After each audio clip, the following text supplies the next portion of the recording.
Hi there, welcome to this week's episode of The Heart of a Youth Leader. My name's Andy Castle. Thanks for your company. This is a short episode to help us get our eyes fixed on the Lord for all those of us involved with youth and children's ministry. Now, I want to talk to you today about the long haul. How do we keep going when we've been doing this for several years? How do we keep focused on the youth ministry that God's called us to and not step away from it unless God is calling us to step away? And I can remember when I was first early days of youth ministry as a full-time job, if you like, although I find it difficult to talk about ministry as a job.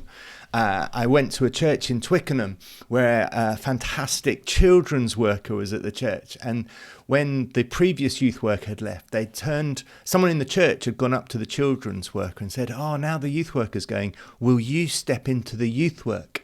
As if you're a children's worker, but there's a vacancy with the teenagers. So maybe you could step up into teenage ministry, and then perhaps one day you'll step into student ministry, and then perhaps one day you'll be allowed to work with the adults, as if it was like an age progression rather than people seeing that there's a calling to serve a particular section of our community and our congregation. And that's part of the problem, isn't it? Most people don't really understand the idea of what we're trying to do to reach and disciple the next generations. And it's seen as almost anyone could do it, but why would you want to? Reminds me of another time when a couple of volunteers of mine came up to me and said, Andy, you're going to have to speak to one of the girls in the youth group. She said she wants to be a youth worker and she's far too good for that. And I was like, no offense, thanks very much. Because they weren't meaning that, they just didn't get it. And it's this idea that anyone could do it. It can't be that hard, but why would anyone want to? And therefore, how many people become church leaders who were first youth leaders? And it's almost a thought of, well, that's where the real ministry is.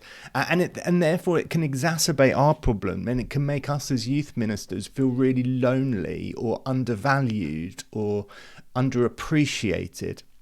And that's what the evil one can get at us the most, with going, what do you think you're doing? Why are you still doing this after 2, 3, 10, 20, 25 years? It's because we're not doing it for affirmation. We're doing it from the Lord's confirmation. But it can get difficult. It can get very isolating. And so I want to explore that. The writer of Hebrews in chapter 6 talks about losing our faith and the danger of having a faith and backsliding and slipping away and not being able to come back. And in verse 10, he says, God is not unjust. He will not forget your work and the love you have shown him, as you have helped his people and you continue to help them. It goes on, we want each of you to show this same diligence to the very end, so that what you hope for may be fully realized. We do not want you to become lazy. Get that? We do not want you to become lazy, but to imitate those who through faith and patience inherit what has been promised. So easy, once we've been doing youth work for a while, to fall into the trap of laziness. That, well, I've got a game that seems to go down well, so I'll do that again. I've got a video clip that's funny, I'll show that, it'll be fine. Let's just get through tonight so I can have a nice lie-in tomorrow, or whatever it is. It's very tempting, isn't it, to become lazy the longer we've been doing ministry. And yet God doesn't call us to be lazy. He calls us to be obedient. He calls us to be diligent. And therefore, the author of Hebrews is saying, watch out, don't become lazy, but keep imitating those that you see in faith are making a difference, because you've got this great inheritance waiting for you. So don't give up, but keep pushing on, keep plodding on. And I've come up with 5 things which I think help us to last the difference. I wonder where you are on each of these 5 things. The first thing is to look after yourself. Make sure that you are getting enough sleep. Make sure your head is on the pillow for at least 8 hours every night. Make sure you're eating well. Make sure you're looking after your body, you're exercising, keeping yourself healthy, because that is such an important part of endurance, isn't it? No one runs a marathon without all the training.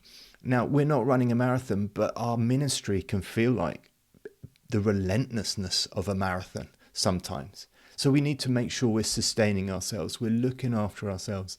And as the older I get, the more I realise how urgent that is.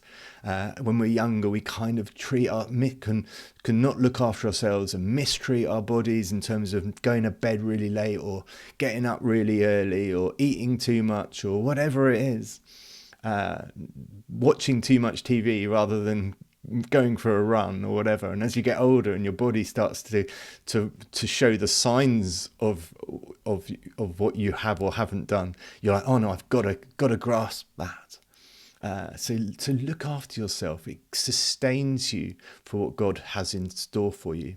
The second thing is get yourself a mentor, someone who is not part of your church, who perhaps has some youth ministry experience. So what Thrive does all the time, what the organisation I run, we're all about mentoring youth and children's workers and ministers, because we see that we offer a gift to those youth workers of, we're here for you, we're here to cheer you on, we're here to champion for you. But the gift is that we're not part of your church, but we understand where you're coming from and what you're trying to do. And the great thing of having a mentor, I've got a mentor who I've met with for the last 20 years or so, probably, maybe not quite as long as that, but we meet, and I know that when we're meeting for my benefit. He's given me those couple of hours to invest in me, and so I can pour out my heart. I can say, this is frustrating me. What do you think about this? What do you think God thinks about this? What do you think I can do to grow in this? And he asks great questions to help me reflect on what I'm doing. And the wonderful thing about that relationship is he's not part of Thrive.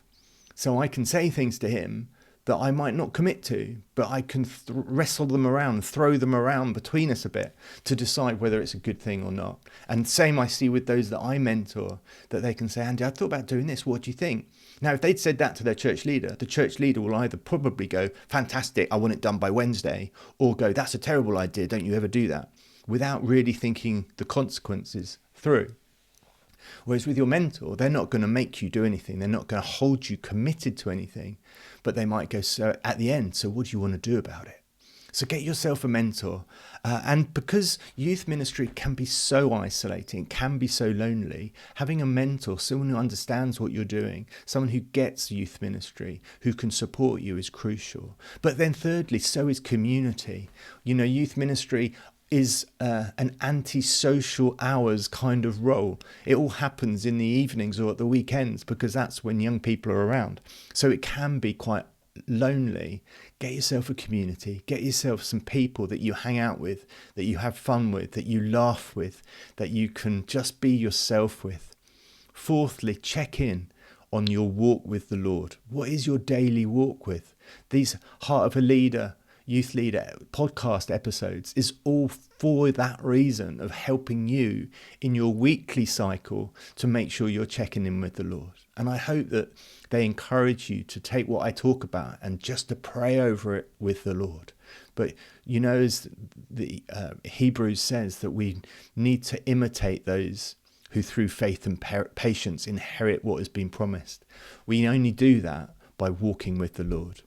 And finally, the fifth thing is to serve when you're not at work. So easy to professionalize ministry and to think about everything to do with what I'm doing because it's my job or because I'm being paid for it or because I've signed up for it if you're not being paid for it. Think about, well, how do I serve the people of God? How do I serve my church? How do I serve my community when I'm not working? Because I don't want to become a professional Christian. I want to become a full-time Christian, someone who's serving the Lord, whether it's because I have to or because it's just who I am. And that's why I don't like talking about youth work as a job. It's a lifestyle. And the church pays us so that we don't have to get a job to fund our lives, but actually they enable us to focus on reaching and discipling the next generations. So there are your 5 things. I hope they're useful to you. Look after yourself, find yourself a mentor, make sure you've got good community, check in on your daily walk with the Lord, and serve even when you're not at work. And finally, as the Message translation puts these verses, God doesn't miss anything. He knows perfectly well all the love you've shown him by helping needy Christians, and that you keep at it. And now I want each of you to extend that same intensity towards a full-bodied hope and keep at it till the finish. Don't drag your feet. Be like those who stay the course with committed faith and then get everything promised to them. Don't drag your feet. Have a great week. Go for it.